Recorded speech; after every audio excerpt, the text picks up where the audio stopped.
Jaya Radha Madhava Kunja Bihari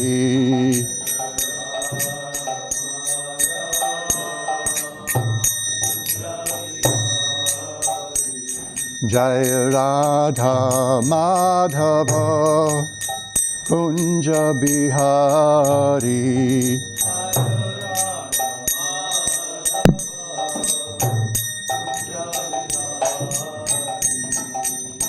Gopi Janavallabha Girivardhari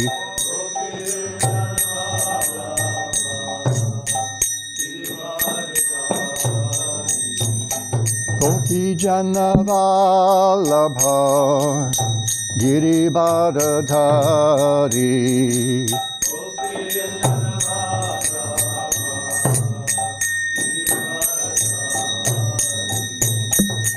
Yashodanandana Braja Janaranjana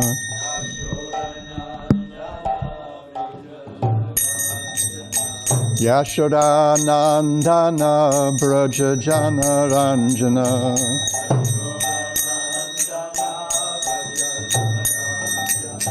Yamuna Tira Vanachari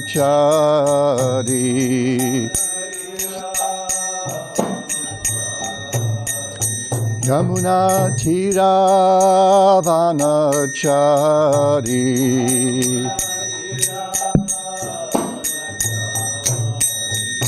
Jaya Radha Madhava Kunja Bihari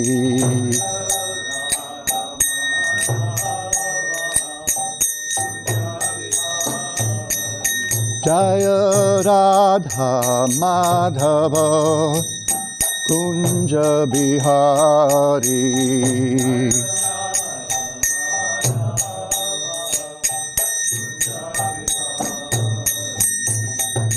Gopi Janavallabha Girivardhari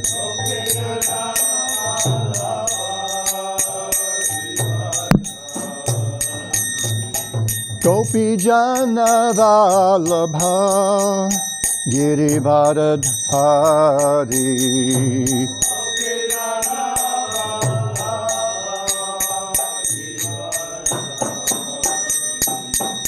Yashodanandana Braja Janaranjana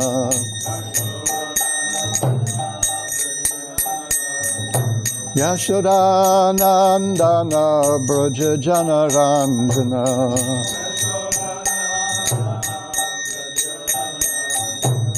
Yashodanandana Braja Janaranjana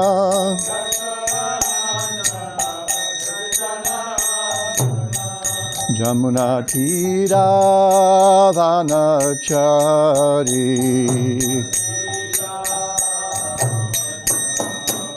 Jamuna Tira Vanachari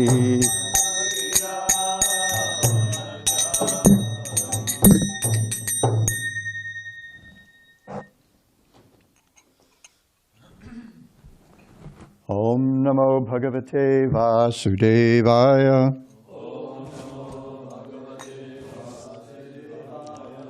Om Namo Bhagavate Vasudevaya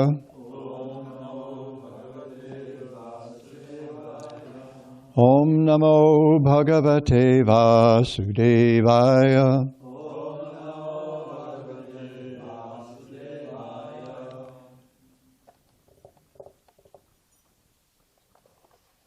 Canto 9.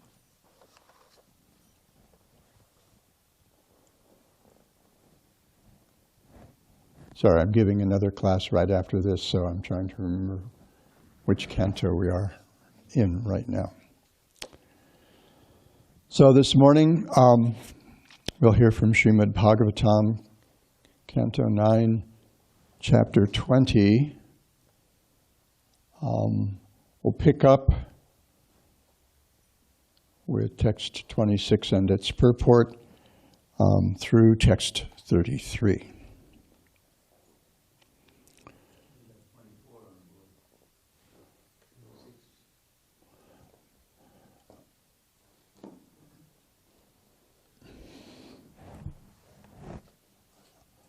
I don't have any control over that.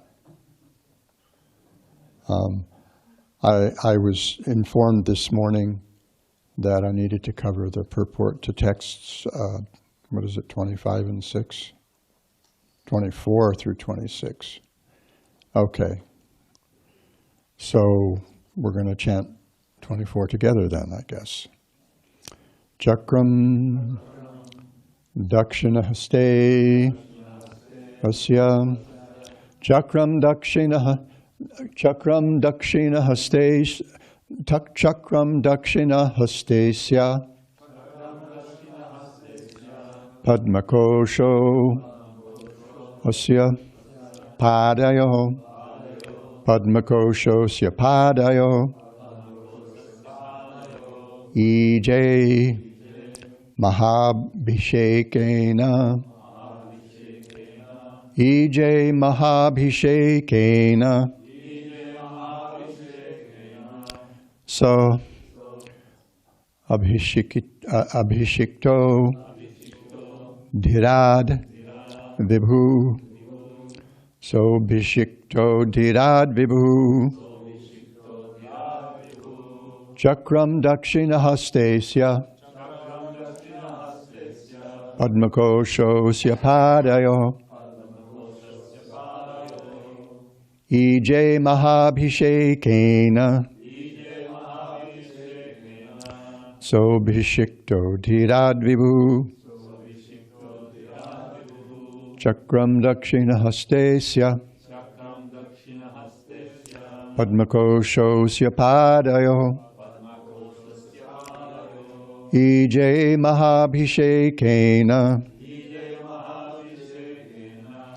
So Bhishikto Dhirad Vibhu. Others, please.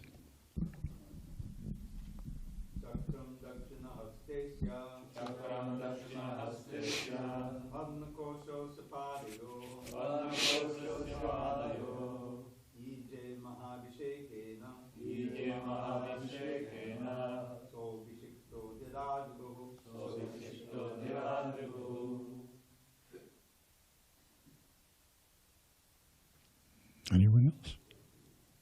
Chakram Dakshinahastesya Padmakoshosya Padayo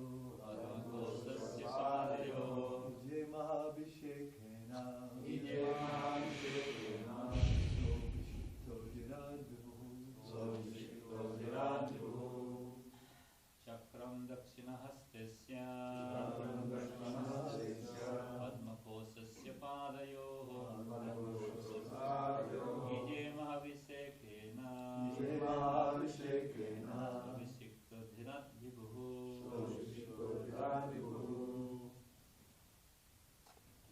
Vaishnavis.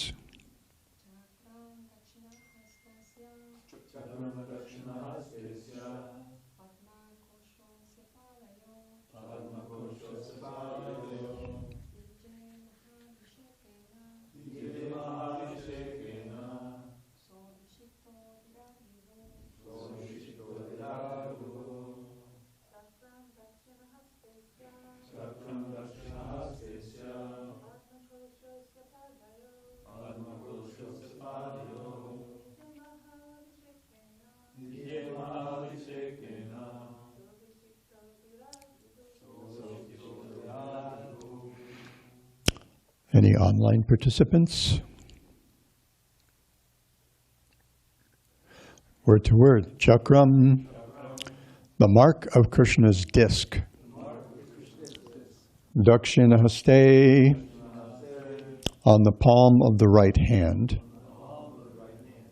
Asya, of him, Bharata. Padmakosha, the mark of the whorl of a lotus. Asya, of him. Padaya, on the soles of the feet. Ije, worshipped the Supreme Personality of Godhead. Mahabhishekena, by a grand Vedic ritualistic ceremony, Sa, he, Mahārāja Bharata, Abhishekta, being promoted, Adhirat, to the topmost position of a ruler, Vibhu, the master of everything. Translation and purport by His Divine Grace, A.C. Bhaktivedanta Swami Prabhupada. Mahārāja Bharata, the son of Dushmanta, had the mark of Lord Krishna's disc on the palm of his right hand, and he had the mark of a lotus whorl on the soles of his feet. By worshiping the Supreme Personality of Godhead with the grand ritualistic ceremony, he became the emperor and master of the entire world. Then, under the priesthood of Māmateya, Bhrigu, he performed 55 horse sacrifices on the bank of the Ganges, beginning from its mouth and ending at its source, and 78 horse sacrifices on the bank of the Jamuna, beginning from the confluence at Prayag and ending at the source. He established the sacrificial fire on an excellent site, and he distributed great wealth to the Brahmanas.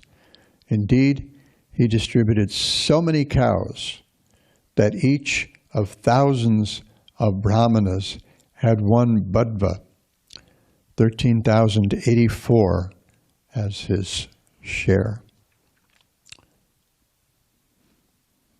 Srila Prabhupada's purport. As indicated here by the words Daushmanteragnisachi Gune Chitta, Bharat, the son of Mahārāja Dushmanta, arranged for many ritualistic ceremonies all over the world, especially all over India on the banks of the Ganges and Jamuna, from the mouth to the source. And all such sacrifices were performed in very distinguished places. As stated in Bhagavad Gita, Yagyartat karmano nyatar lokoyam karma bandhana. Work done as a sacrifice for Vishnu has to be performed. Otherwise, work binds one to this material world. Everyone should engage in the performance of yajna, and the sacrificial fire should be ignited everywhere. The entire purpose being to make people happy, prosperous, and progressive in spiritual life. Of course, these things were possible before the beginning of Kali Yuga because there were qualified brahmanas who could perform such yajnas. For the present, however, the Brahmavarta Purana enjoins Ashvamedham Gavalambham Sannyasam Palapaitrikam Devarena Sutot Pattim Kalau Pancha Vivarjayat. In this age of Kali, 5 acts are forbidden: offering a horse in sacrifice, offering a cow in sacrifice, accepting the order of sannyas, offering oblations of flesh to the forefathers, and begetting children in the wife of one's brother.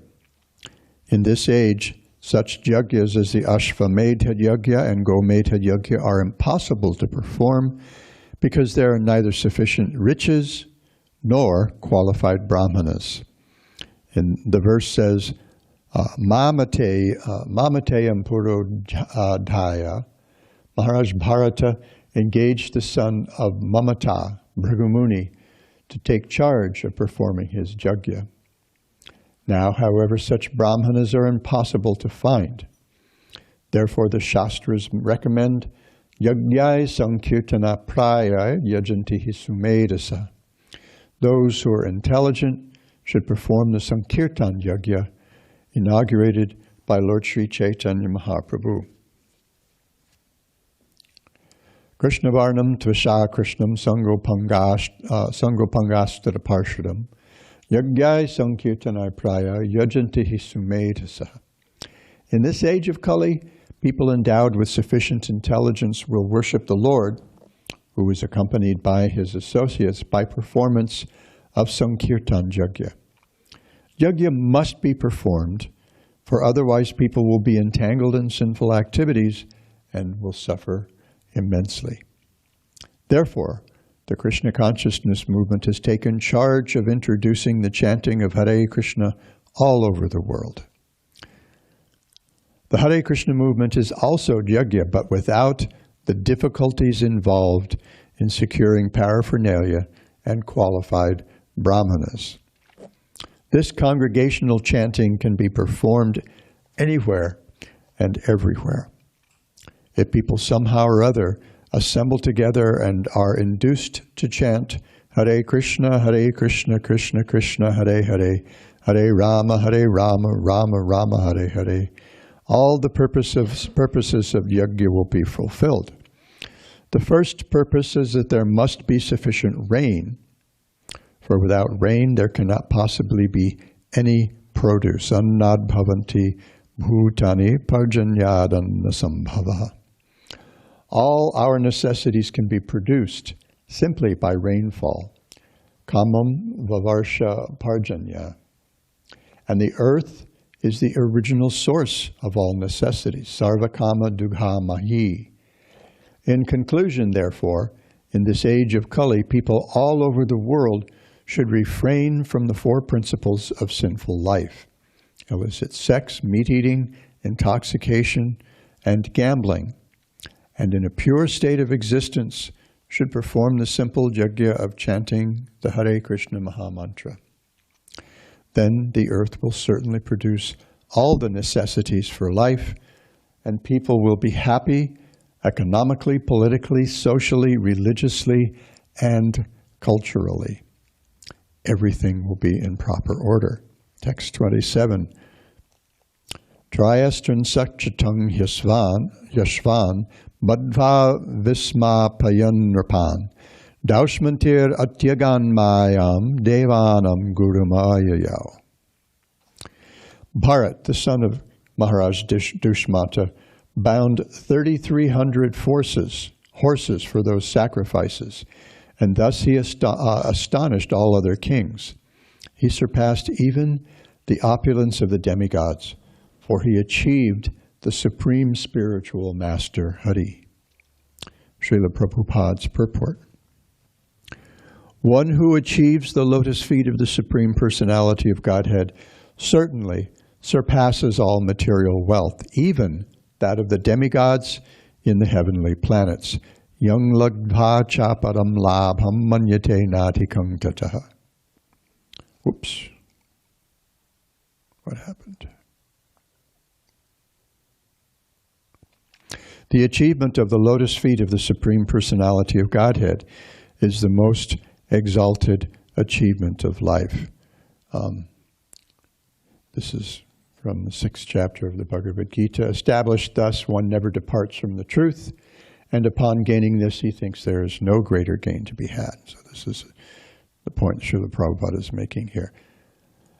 Text 28.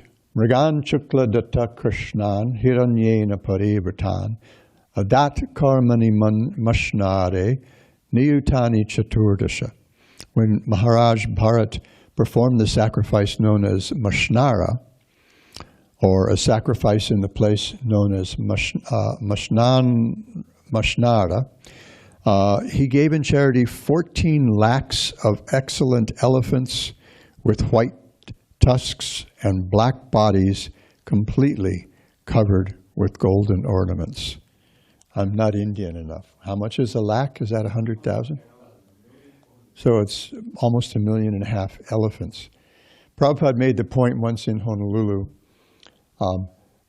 being able to maintain an elephant is a sign of great wealth because it costs a lot to feed them. Costs a lot to feed cows. You can imagine how much it costs to feed elephants. Text 29. Bharatasya mahat karma napurve na pare nrapa naiva pur naiva prapsyanti bahubhyam trividhang yata.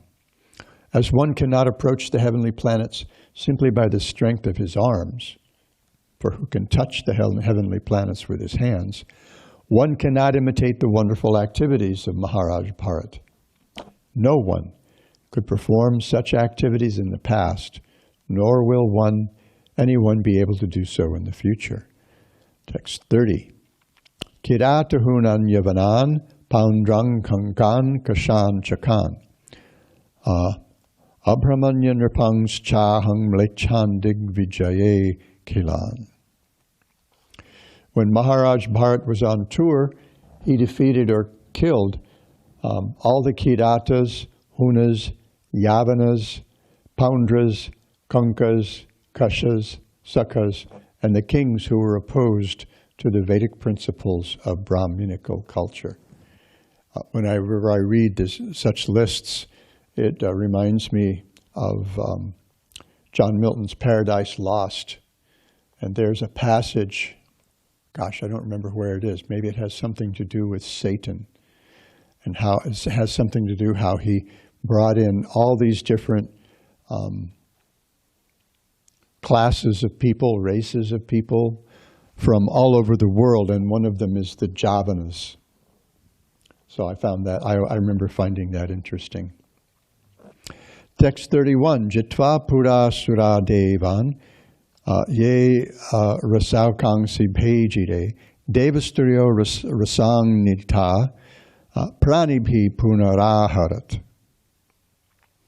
Formerly, after conquering the demigods, all the demons had taken shelter in the lower planetary system known as Rasatala, and had brought all the wives and daughters of the demigods there also. Mahārāja Bharata, however, rescued all those women, and along with their associates from the clutches of the demons, and he returned them to the demigods. 32. Sarvan kaman dudu hatu prajanam tasya rodasi samas trinava sahasriradikshu chakram avartayat. Mahārāja Bharata provided all necessities for his subjects, both on this earth and in the heavenly planets, for 27,000 years. He circulated his orders and distributed his soldiers in all directions. And text 33. Sasramad lokapalakyam aishwaryam adhirachriyam chakram chaskalitam pranan upadaramaha. As the ruler of the entire universe, Emperor Bharata had the opulences of a great kingdom and unconquerable soldiers. His sons and family had seemed to him to be his entire life.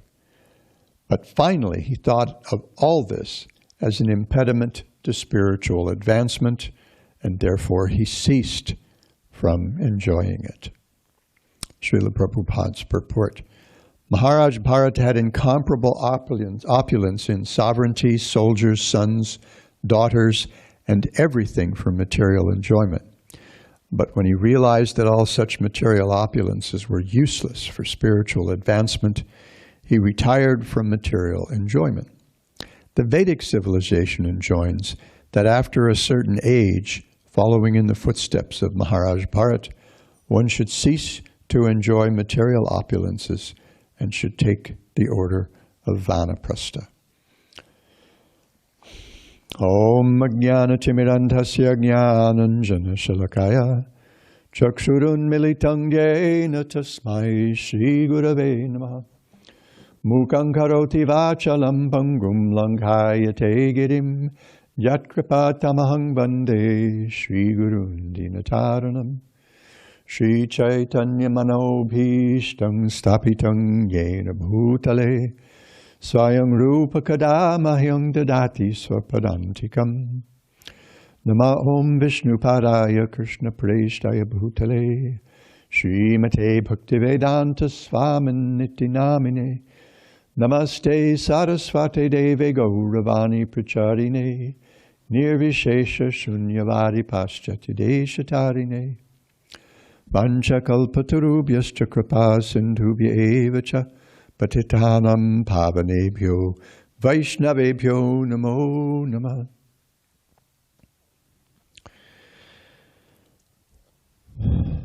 Whew. Okay, so the main takeaway from the purport to the first verses, 24 through 26, is that sacrifice is an essential element of human life. And we see that covered in a couple of chapters in the Bhagavad Gita, especially chapters 3 and 5, from a little bit a different perspective in each.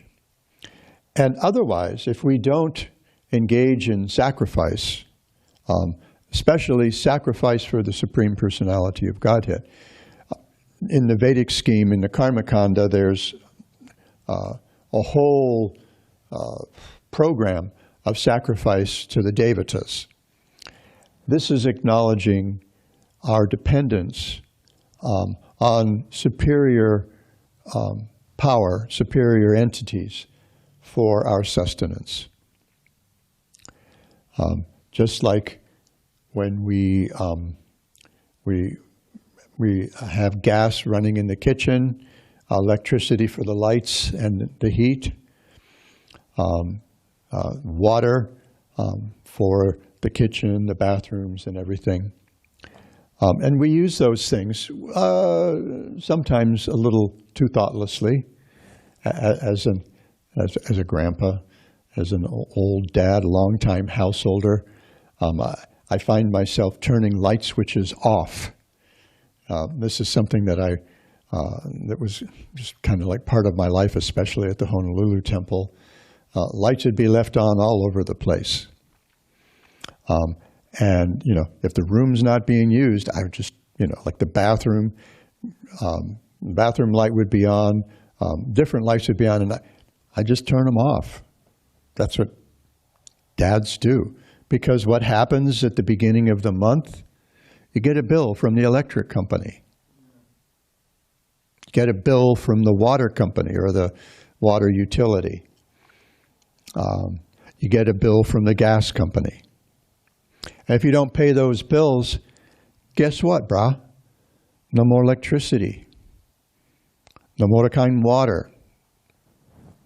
No more gas for cooking. You're stuck.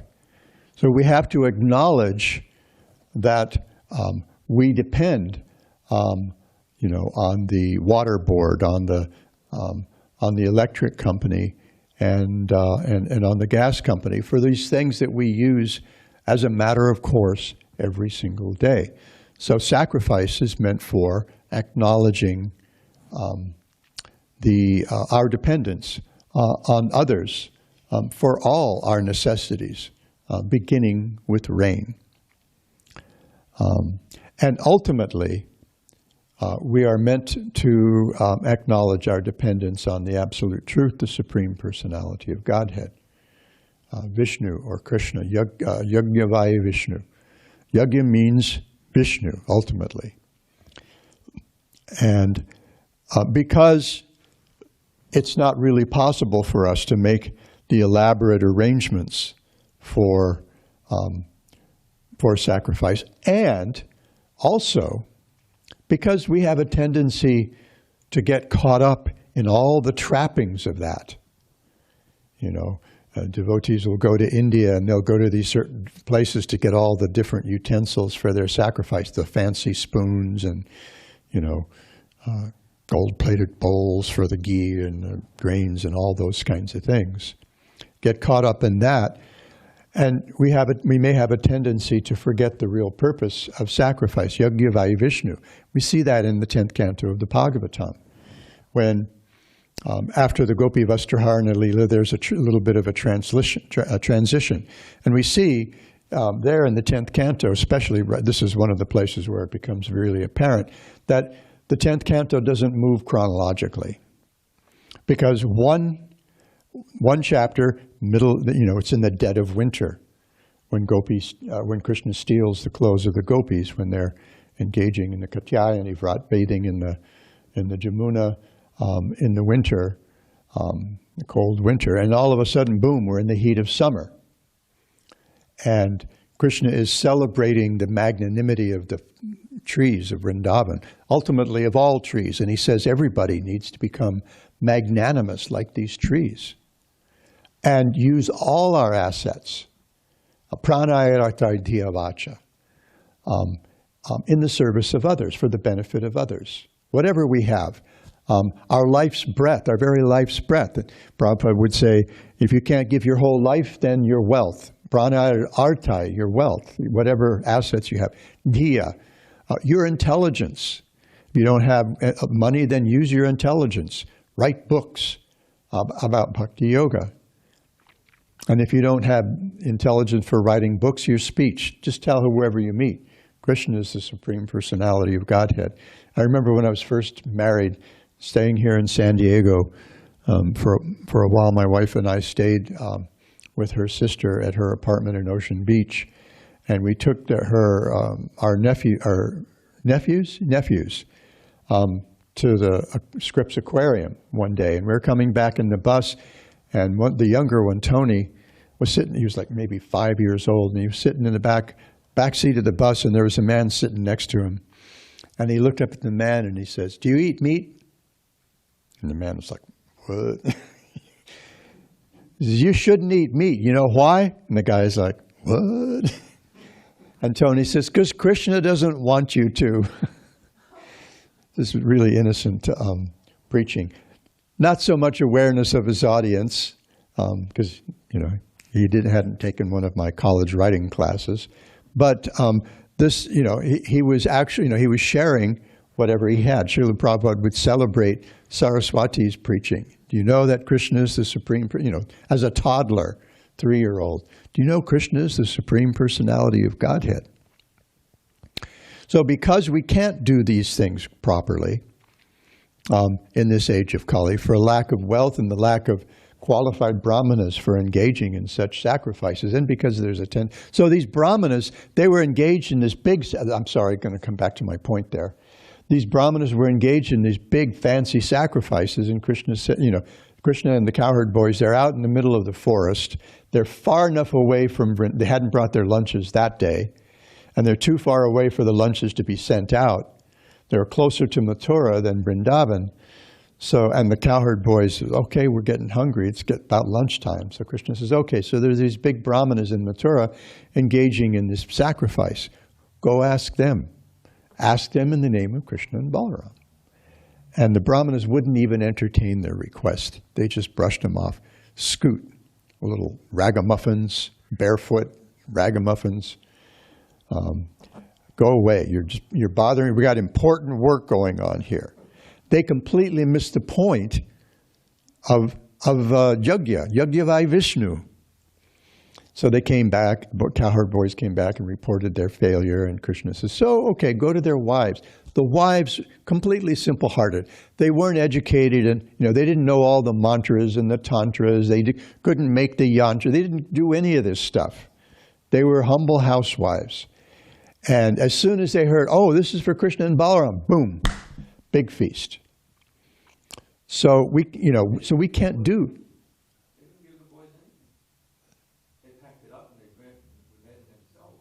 Yeah. So anyway, this all. We can go through the whole chapter, but I have to go give another class. So I'm just kind of like condensing it to make a point. So for this age, especially, the most powerful yajna and the most accessible yajna is recommended, and that's the Sankirtan yajna. Now, when we move on to the verses assigned for today, we see two big points. One is, we go through those verses and we see all that Mahārāja Bharata achieved. He was, who was his father? Rishabhadev, right? How many brothers did he have? Huh? Or he goes to the forest and he has some adventures isn't it? When he goes to the forest, he has some adventures after he goes to the forest. I mean, is it actually said somewhere distinctly that these are different Bharats? But sometimes you also read there's, Bharat had, kind of like through these 3 lifetimes. Because he goes to the forest and then he has gets this attachment. So anyway, he accomplishes all this. He's the son of King Rishabdev. And he has how many brothers? 99 brothers. And all of them are great kings, right? Nah. Nope. Bunch of them are brahmanas, and 9 of which we meet in the 11th canto, especially the Navayogendras, who give instructions to King Nimi.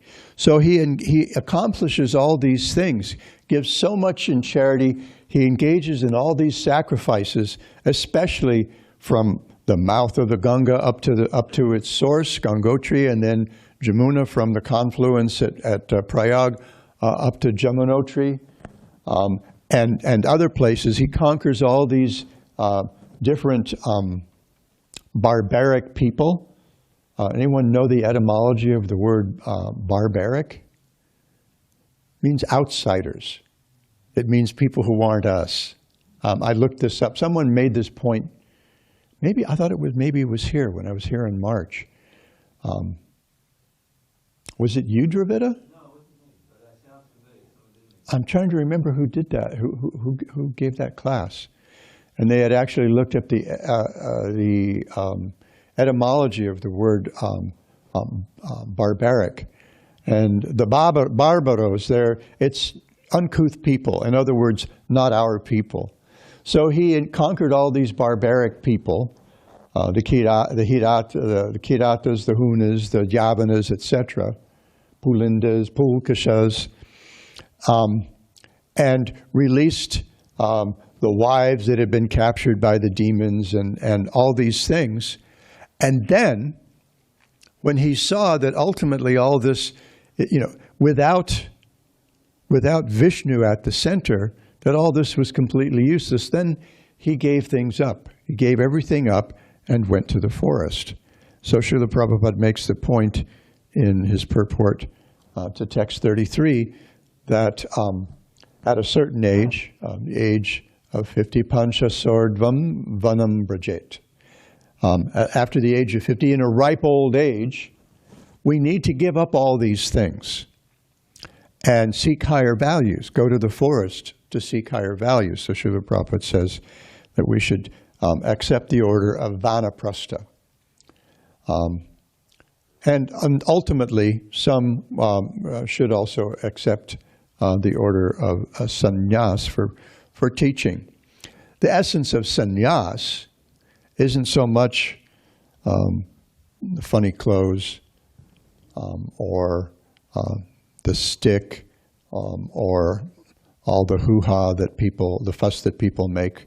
I remember the day I accepted sannyas. This was Janmashtami 2012. I had been anticipating this. Is because of my nature. My nature is very reserved. I wouldn't, not humble. I would never admit to being cop to being humble, but modest because I'm aware of my modest gifts, my modest degree of surrender, the modest things that I've had to offer over my lifetime. So maybe I'm a little modest and shy and introverted. All of a sudden, I walk into a room and everybody hits the deck. So, of course, I did what I'd been doing since 1970 and hit the deck in response. And I started hearing complaints. And I got called in by my sannyas guru twice. Devotees are complaining that, when they offer obeisances, you're offering them back. And I said, come on, that's what I've been doing since 1970. Since I moved into the temple in March of 1970. And he says, yeah, but it makes them uncomfortable. And I said, well, I was anticipating that I would be a little uncomfortable when it happened, but I did not understand how uncomfortable I would feel. So I just did what I always done. And of course, then his response ultimately, I think the second time I got called in was, which is more important, whether you're uncomfortable or whether they're uncomfortable? Oh, okay. So that's not the point of sannyas. The point of sannyas is complete dedication of all we have to the service of the Lord. The danda we carry, it's the tree danda. There are 3 bamboo rods there. Actually, we add a 4th in our tradition. Those 3 bamboo rods symbolize dedication of body, thoughts, and speech. And then the 4th rod, our, so work, words, and speech. And then ultimately the jiva, our very self, to the service of the Lord. That's symbolized by the 4th rod. And Srila Prabhupada made the point that if that's how we live, regardless of how we dress, regardless of whether we get a fancy name or not, that's real sannyas. That's real sannyas. So this is a point, and ultimately we need to see through this. We see, I can't remember which of the Yogendras. Someone made me a little pie chart so that I could keep track of which verses were spoken by which of the sages, and I haven't sat down to memorize that chart. And this was like maybe 4 years ago that one of my friends sent me this. Anyway, King Nimi asks one of the sages, "How can even someone as materialistic as I overcome, the ocean of birth and death?" Ultimately, is this question. And so the sage answers by pointing out the problems we have in the material world. What are the things that we seek? We seek the comfort of a relationship. So we couple up man and woman, sometimes otherwise nowadays, and we seek the comfort of a sexual or romantic relationship. And ultimately, that fails us. Or we seek to gain great wealth. And he says, frankly, that's more trouble than it turns out to be worth. It's just, it's a lot of work. And then there's always this fear of losing and the reality of losing your wealth. And even attaining svarga, that's a ripoff. Because even that is temporary. It seems like forever to us. So many thousands of years of the demigods or whatever.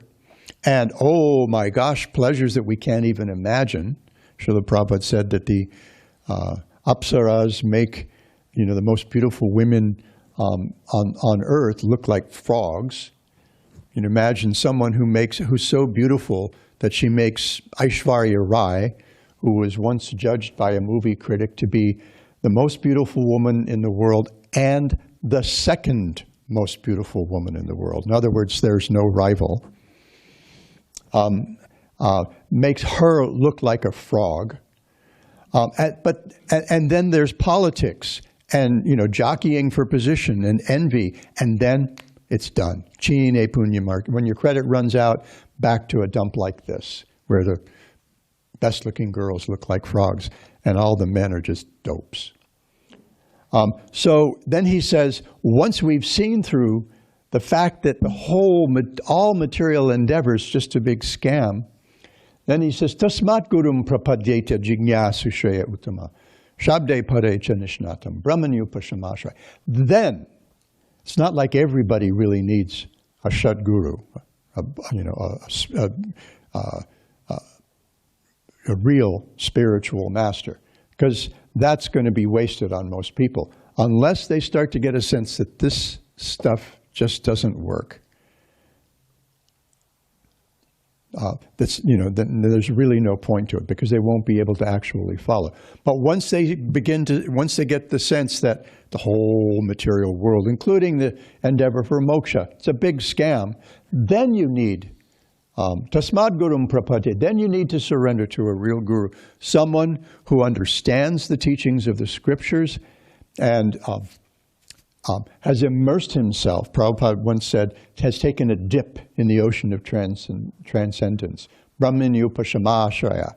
So then you need a guru. And by serving the guru, by serving the Vaishnavas, that actually cleanses the reactions to all the activities that we've been engaging.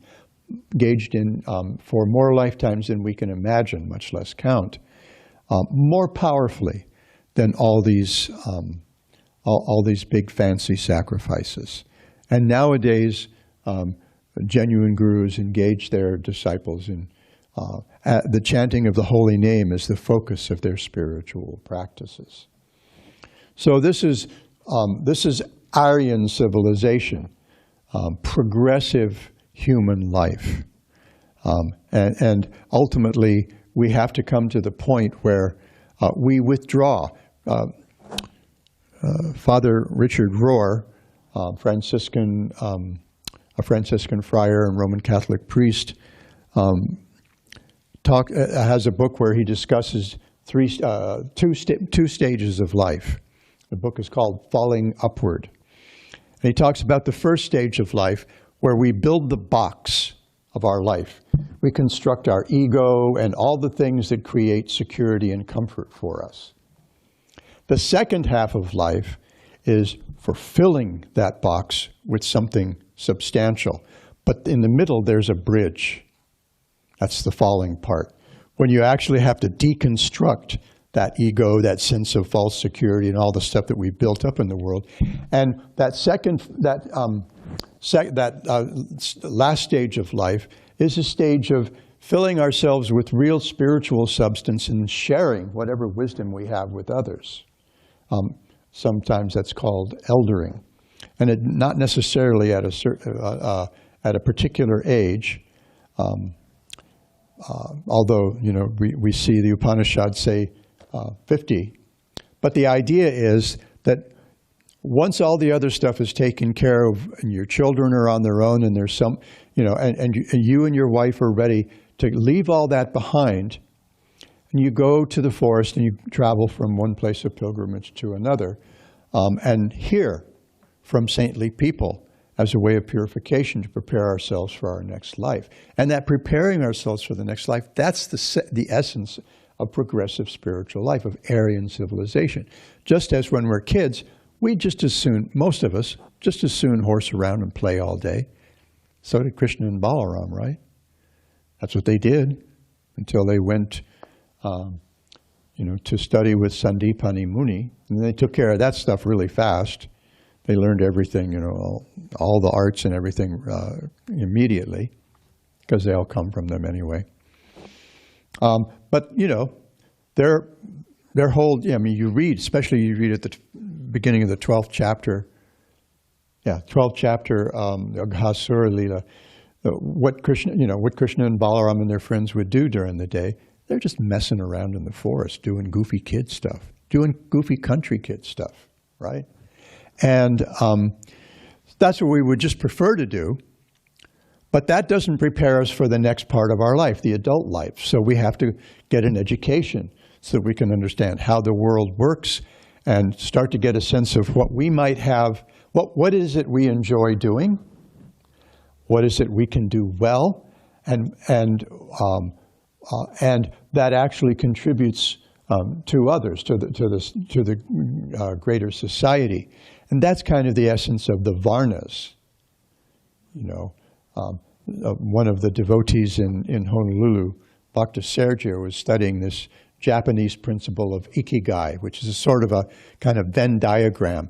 And when you have that overlap of, what you enjoy doing, what you do well, and what contributes to society, or as Urmila and Rukmini say in their book Career Dharma, I just forgot the way they put it. Well, what gives you joy and what you can get paid for. That's part of their point. What you can contribute that's appreciated enough that you can actually get paid for it. That's your kind of superficial swadharma, your immediate swadharma. That's what that's the labels that you put on it, Brahmana, Kshatriya, Vaishya, Shudra. Those are okay when they work, but the main thing is what is it that I have to offer to society? And then once the kids are grown, they've got their own dharmas going on. Then the husband and wife withdraw; they go become purified, and a few husbands leave their wives in charge of one of the children, and go off to the, they accept sannyas and just go teach. Okay, I'm way over where I intended to go. So I'll stop here and entertain any brief discussion.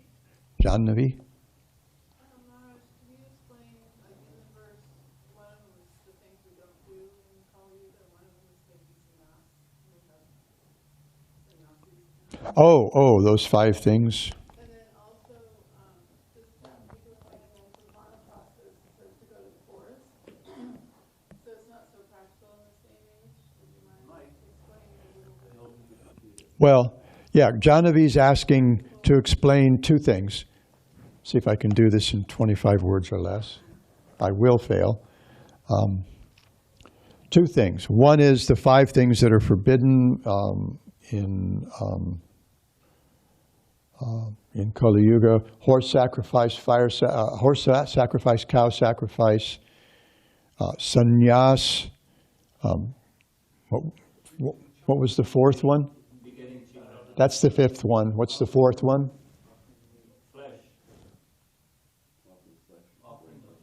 Offering of flesh. Oh, yeah. So those things are forbidden for Kali Yuga, and they're particularly, that's an indication, that this is a special age. So, these big sacrifices, they're things that we can't really do, and we shouldn't.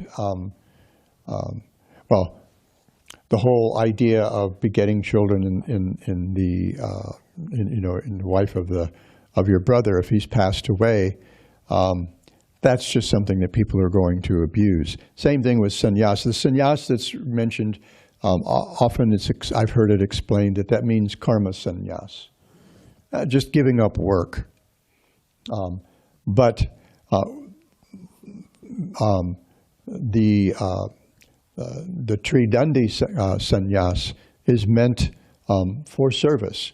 The idea behind that is you no longer belong to this small family. Instead, we belong to the whole world. And so, like the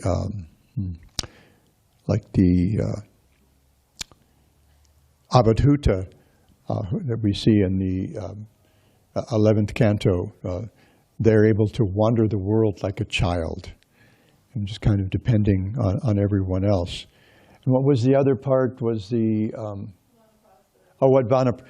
Vanaprastha. Well, sannyas nowadays, especially among the Gaudiyas, looks different from sannyas in the old days, especially the Tridandi sannyasis. They don't go off to the forest and live a solitary life. They may live in monasteries like many of the Advaitin sannyasis do, the Shankarites. But they're meant to travel and preach, and Vanaprastha is a way of preparing for that. So nowadays, I haven't seen the book that Jayadvaita Swami is working on, or maybe has he finished it? Is it out yet? Vanaprastha Adventure? I don't think it's published yet. Yeah, he's been working on a book called the Vanaprastha Adventure. But my sense of Vanaprastha nowadays is that the couple withdraws from family life proper, and they go somewhere and they engage in service. And this is what I see a lot of my friends doing. I think for me, the Vanaprastha was kind of like, it was getting us used to the idea of my taking sannyasa. There was a lot of going back and forth, and my idea was, at first, the stays away would be shorter and they would get longer, and the stays at home would become shorter, just like when you're paying off interest on your mortgage. You get to a certain point and you see the balance between the principal and interest starts to shift. And after a while, you're paying more on the principal than you are on the interest, which is really cool. So I had an idea of something like that. You and Vaikuntha are doing something a little different, going around eldering wherever you are, just serving the communities as you did in Honolulu, as you do when you're here, and when you're in Ypsilanti. So, I have a sense that it may look different. For some, the couples may separate, and some couples may stay together. Either way, the idea is, progressively withdrawing from the, endeavor for dharma, artha, kama, and moksha. Is that okay? It's a start, maybe. I'm looking at that thing there. Anything else? Vaikuntha Prabhu? There's an interesting purport in the King Prithu section when he's taking Bharata with and just interesting because the thing of the forest, which is in a lot of the Vedic Bhagavatam descriptions of the ashrams. And Prabhupada says that, not so practical in the modern age, but we're opening all these temples of the Hare Krishna movement, International Society for Krishna Consciousness, and people at that ages can go to those temples and just render service, as a type of vanaprastha, which I thought was very practical for the movement that he's given us, for most of us. Yeah, and the important thing is how do we adapt? I was trying to look for a softer, more euphemistic word. How we can adapt the essence of these things to our situation nowadays. I mean, sannyasi is supposed to own nothing other than, danda and begging bowl and kopins, and most of us have other stuff. We've got. Well, this is where most of my library is. Not all of it, unfortunately, but some things aren't available like that. And then I've got my laptop computer that I'm going to be using in a few minutes next door to give another class, and a few other things. But essentially, it's a stripped down life, able to move, sleep under a different tree every night. Of course, ultimately, even the 6 Goswamis were moved to find shelter. Raghunath Das Goswami was urged by the devotees to let someone build him a little kutir at Radhakund, because it turned out that girl who came in the middle of the day to hold the cloth over his head was Srimati Radhika. And when they pointed that out to him, he just thought, okay, you win. Go ahead, build something simple. Because he wasn't going to accept any, his business was serving her, not accepting any service. So, it's going to look different than it might have in ancient times, classical times, or even in medieval times. But the essence is there. It's a stage of withdrawing, so that would be the kind of stage of Richard Rohr's stage of breaking down all the stuff that you built up, your sense of who you are in the community, how important you are, what you have to offer, and the shelter for your family, and all your social connections and everything like that. Letting that break, and that's a painful process.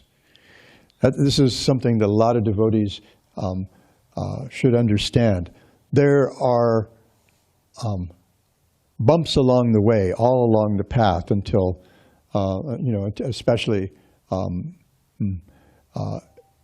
internally, at least until we get to really higher stages of bhakti like asakti. So when we start out, Vishwanath Chakravarti Thakur describes this really nicely in his Madhurya Kadambini.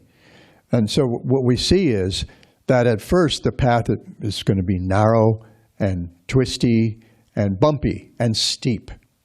But eventually it widens, smooths out, and levels out. And becomes easier to traverse. But that doesn't mean there are problems. Mahārāja Bharata, in the stage of bhava, developed an inappropriate attachment for a fawn. Not entirely inappropriate, but inappropriate for his particular station in life, as evidenced by the fact that he was so attached to it that was his concern when he died. Who's going to take care of that fawn? So he had to take another birth. So the essence is that we want to keep moving along on that path. So when that moving into the vanaprastha, there are going to be difficulties there too, and there are difficulties in sannyas life especially. Why did I say especially? As well. That's what I meant to say. For me, it was especially at first the first few years, because I was married for so long. Kind of, in a sense, I'm kind of a dyed-in-the-wool family person. So even, even among our sannyasis, they're all going to look different. Some are going to be, very austere, live very simply, and others are going to, behave a little differently. There's a kind of certain baseline discipline that we should accept. But main things we accept are the Tridanda, Kopins, and the Achyutagotra, the fact that we don't belong to any family other than Krishna's family. So Vanaprastha is a kind of a transition to that. Okay, I need to stop here. Thank you all so much for your attention. Grantharaj Srimad Bhagavatam ki jai. Gaur Bhaktivinoda ki jai.